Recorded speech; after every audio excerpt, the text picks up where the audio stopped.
Hi everyone, my name is Dr. Aparna Kumar, and I'm the Deputy MA Program Lead in the History of Art Department, in charge of overseeing MA admissions this academic year. In today's presentation, I'll be providing you with a brief overview of our MA program.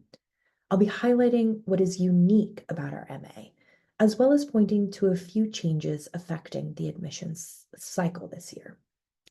In this sense, I want to go beyond what you most likely already know about our program, namely that the History of Art department at UCL is renowned for its teaching and research excellence, and that we're located in central London, giving you amazing access to all sorts of resources. To address what's unique, to give you more insight into the program specifics, I'd like to talk about three main points.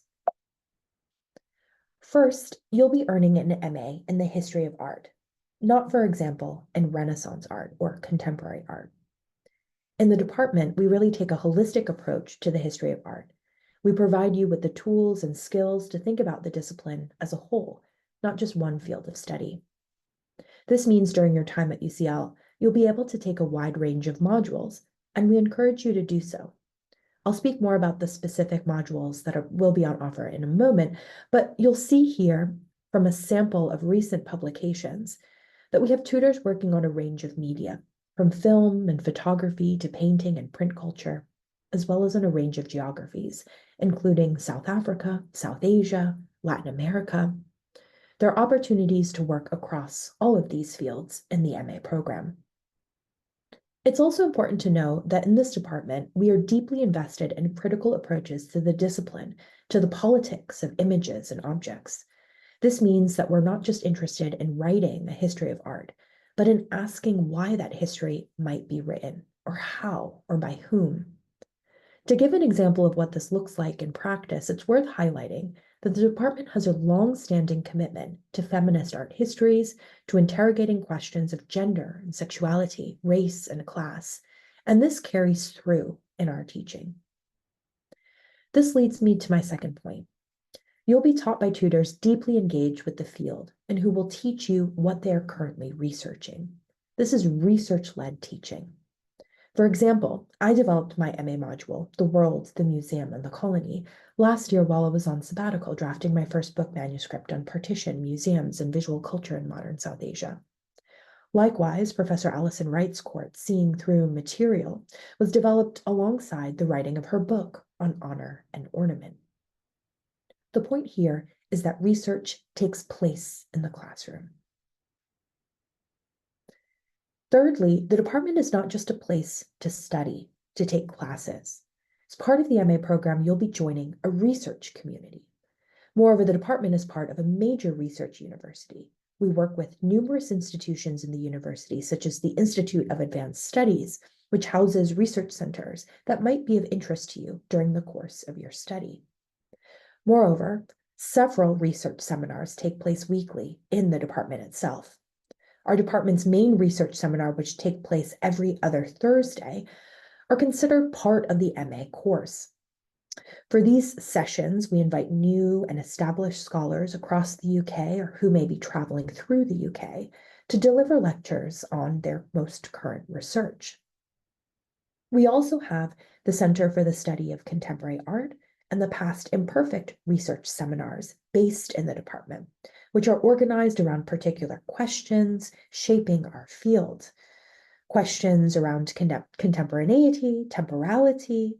This year, for instance, the Past Imperfect seminar is interrogating the thematic of slowness as a term, concept, framework for art history. There are also numerous IAS events to attend, among others at SOAS, Birkbeck, the Warburg Institute, Slade, British Museum, which all reside here together in Bloomsbury. As one of the tutors helping to organize the MA program this year, my role is really to facilitate your entry into this community. And I hope this gives you a sense of what really makes the History of Art MA at UCL different. This is a degree in the history of art as a field of study. We'll be building that field together in the classroom. This leads me to the structure of the MA program. The MA program at UCL has three main components: The core course, which is a compulsory module that all students are required to take, meets for 3 hours once a week. You have your special subject options. Students take 2 special subject options in the course of a year, each of which meets for 2 hours weekly. Then you have the dissertation. The dissertation takes place primarily in the summer term and over the summer. So it's important to emphasize in this sense that the MA program is a 12-month MA course, with the dissertation being due in mid-September. Now, what is the core course? To give you a better sense of what the core course is, the core course is a team-taught compulsory module, which meets every Thursday from 2 to 5 p.m. This really is the crux of our MA program. It's really what makes the MA here unique. It's a module, a place where we come together as an entire MA group to discuss key issues and texts that define the field. I'm showing you a sample of some of the texts that are often discussed in this class. You'll note the range of texts, many of which exceed the field of art history. You can think of it as a kind of methods class, though the core course is much more than that. The goal really with the core course is to investigate the discipline while asking you to place yourself in it. How do you want to engage with works of art? What are the major debates in the field now? Who is having them? Why? Why now? What are the problems with the discipline? What are we not discussing and why? These are some of the questions that the core course will prompt you to think about. Again, in this MA, the goal is not just to master a period or a geography. It's to begin thinking as an art historian, as well as to begin thinking about what kind of art historian you might want to be. We know not everyone will come to the course with a background in the history of art, and certain sections will be challenging. This is good, it's fine, and we will help you bridge the gaps in the core course. There are 3 main conveners of this course: the MA program lead, the deputy MA program lead, and usually one other member of faculty from the department who will facilitate the module over the course of the year. However, this is a module that is also co-taught by all members of staff. Each week, a different tutor delivers a seminar on a topic. Then we break into small groups for the final hour to discuss the reading. This is great because you get to know what every member of staff really does in the department and how we all teach differently. Some of the topics we're studying this term include monumentality, iconoclasm, vision, queering vision, post-coloniality, and censorship. By contrast, the special subjects options are small group seminars, usually around 12 students, led by various tutors in the department. These options are geared to faculty research, as I noted earlier. You can see the listings for the 2024-2025 academic year here. This selection of courses changes yearly. There's always a mix of themes and debates and a good cover of geographies and periods.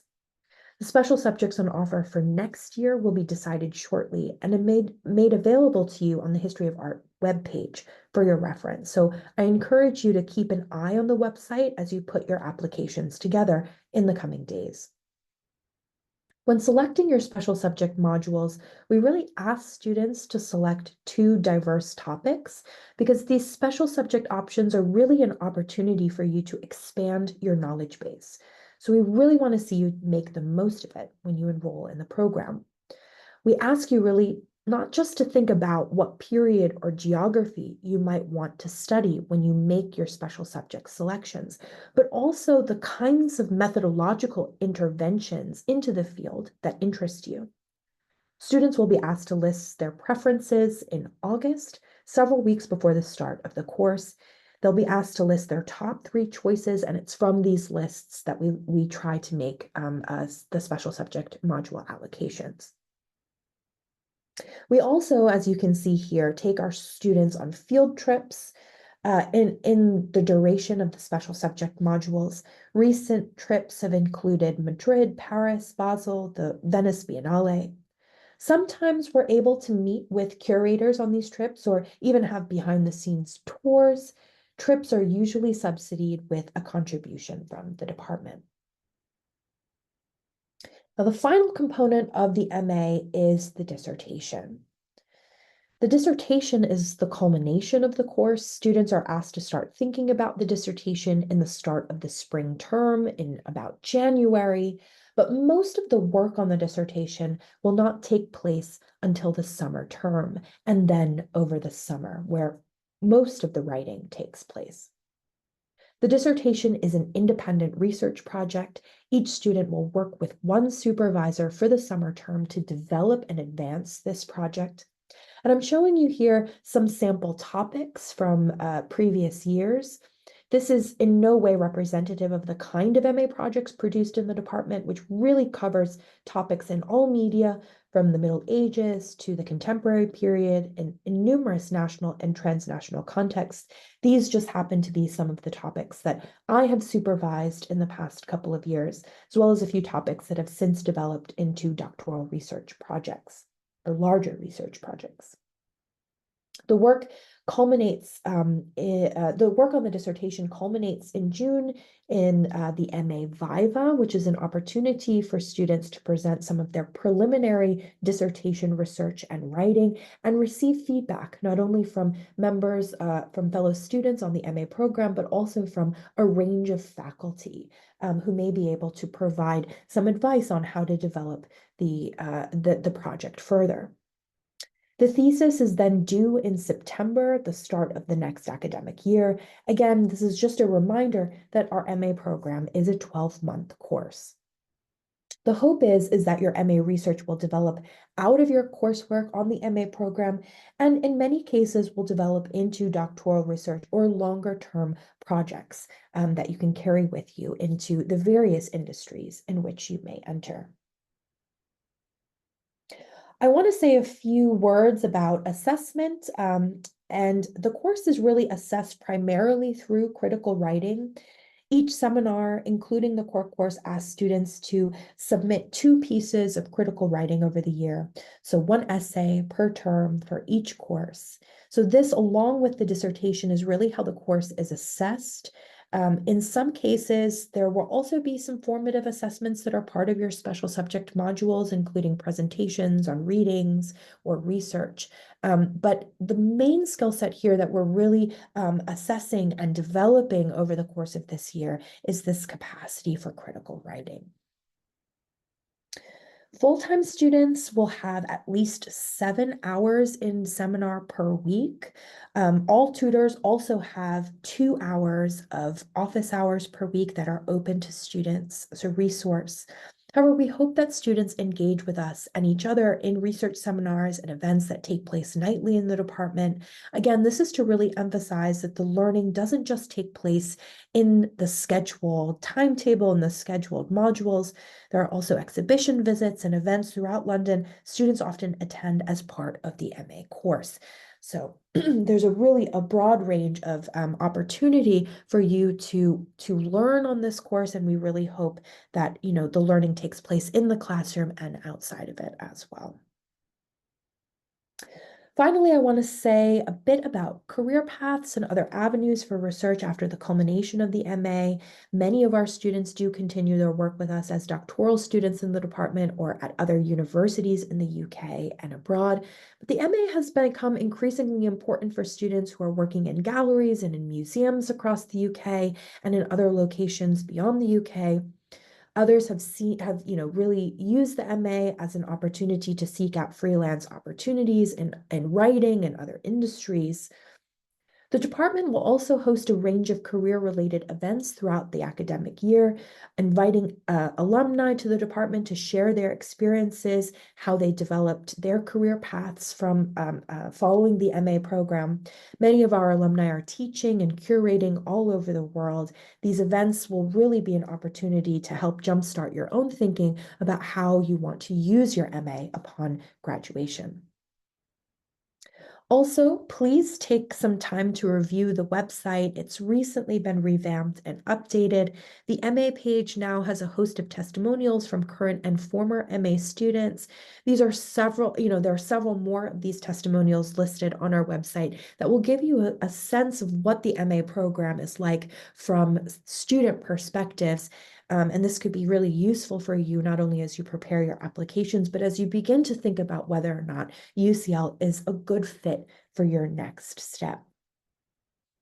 Now, before I end my presentation today, I did want to end by alerting you to one change that's really come to our admissions process this year in the form of the new deposit fee scheme, which UCL is implementing across many of its postgraduate top programs.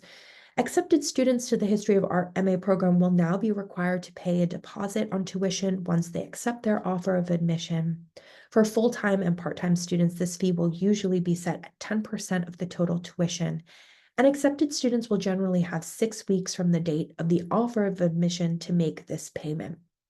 The administration of the deposit fee will take place primarily through the applicant portal that you use to apply to the program and will only be required after students accept their offer of admission. I mention this now as I know it's an important consideration for many applying to any postgraduate program, and I want you to have a full picture of the admissions cycle before you apply. You can find more detailed information about this new deposit scheme, as well as information regarding exemptions and waivers at the website that I've provided to you at the bottom of this screen on this slide.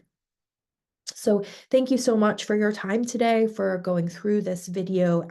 I hope it's provided you with an overview of what the program, of what the program looks like, gives you a better sense of what it will be like to be a student here as you prepare your application. So we look forward to learning more about you and receiving your applications in the coming weeks.